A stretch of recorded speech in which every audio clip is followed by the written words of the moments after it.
बागेश्वर पहुंची सद्भावना यात्रा का यहां पहुंचने पर जोरदार स्वागत किया गया। तहसील मुख्यालय के बार भवन में आयोजित गोष्ठी के दौरान पद्मश्री पुरस्कार से सम्मानित सामाजिक कार्यकर्ता बसंती बहन, पूर्व विधायक ललित फरसवाण सहित वरिष्ठ अधिवक्ता गोविंद भंडारी ने कहा कि सामाजिक सद्भाव से ही देश न केवल मजबूत होगा बल्कि लोकतंत्र भी मजबूत होगा। सद्भावना यात्रा से जुड़े सदस्यों ने बताया कि यात्रा के दौरान उन्हें व्यापक समर्थन मिल रहा है। देश का प्रत्येक नागरिक सामाजिक सद्भाव की कमी महसूस कर रहा है, साथ ही सद्भाव बढ़ाने के लिए उनके संगठन के साथ भी जुड़ रहा है। सद्भावना यात्रा का अधिवक्ताओं ने भी स्वागत किया।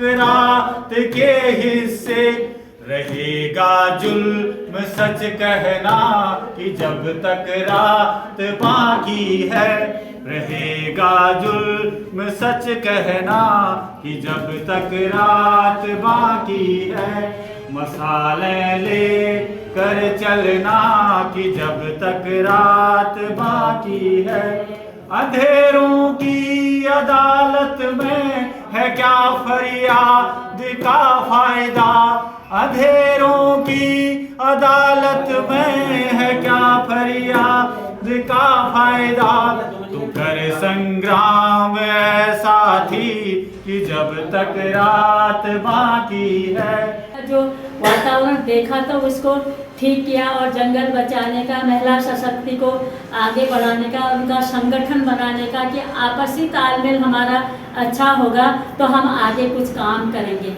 ऐसे करके तो फिर बाद में अच्छा वातावरण हो गया, सब एक साथ बैठने वाले, एक साथ काम करने वाले और एक साथ रहना, और बच्चों को भी थोड़ा अच्छा मार्गदर्शन देने वाले हो गए दनिया क्षेत्र में।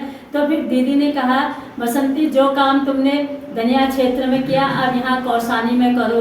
तो कोसी नदी को आप सब जानते होंगे, कोसी पूरा वहाँ तो पूरा जंगल कट गया। वो महिलाएं सुबह 7 बजे जंगल जाती थी, 3 गट्ठी लकड़ी और 1 गट्ठी बाँझ लेकर आती थी, फिर 4 बजे जब घर आती थी तो ठंडा भात खाती थी। मैं जता एक दिन तो आलो दुनियो दुनी में तदुकनी लगाऊ देख हुनन मुनई न टेक, तदुकनी लगाऊ देख घुनन मुनई न टेक, जता एक दिन तो आलो दुनियो दुनी में, जता एक दिन तो आलो दुनियो दुनी में, जदिन कठुली रात ब्याली ओ फटाला को कड़ालो, जदिन कठुली रात ब्याली को फटाला को कड़ालो, जता एक दिन तो आलो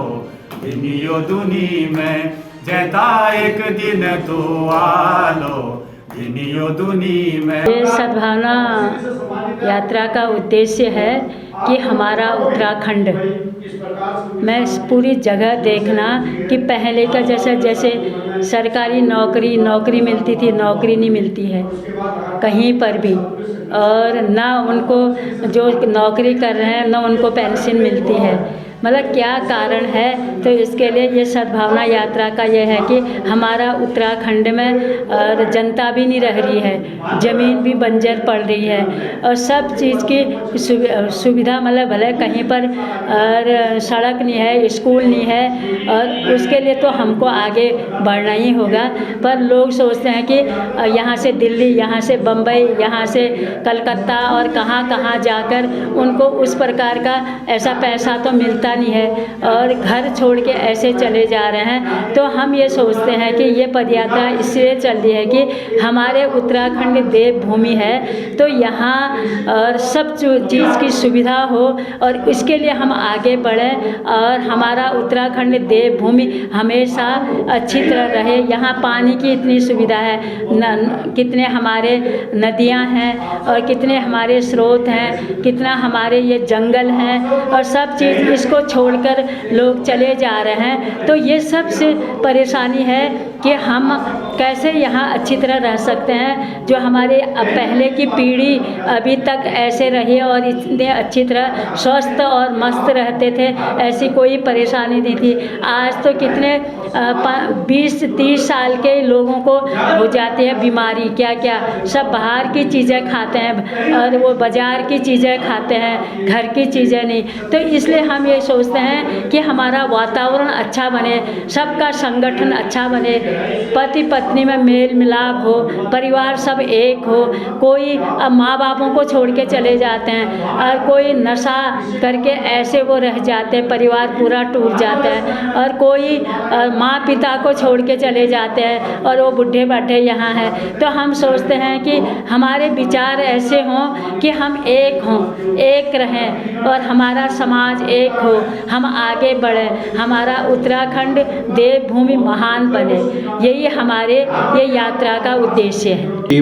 जो 8 मई से हमारा राष्ट्रीय सद्भावना यात्रा जो हल्द्वानी से शुरू किया, इसका उद्देश्य है कि जो सद्भावना की जब हम बात करते हैं तो एक तो आदमी से जो मानवता का एक कैसा व्यवहार है, वो यहाँ के वातावरण जो पर्यावरण के संबंध में हमारा सद्भावना हो और हमारी जो आजीविका की स्थिति है उसके संदर्भ में हम लोगों के बीच में जाके इस विषयों पे बात कर रहे हैं कि यहाँ के उत्तराखंड का मुख्य ज्वलंत मुद्दा क्या है और किस पे युवाओं को, यहाँ के लोगों को जागरूक करने की ज़रूरत है।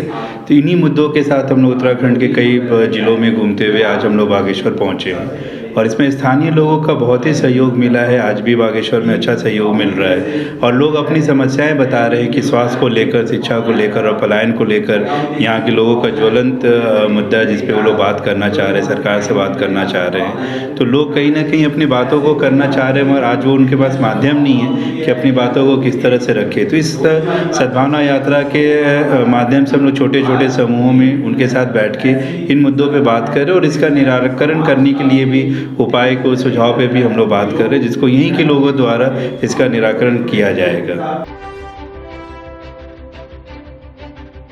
CCN न्यूज के लिए ब्यूरो रिपोर्ट बागेश्वर।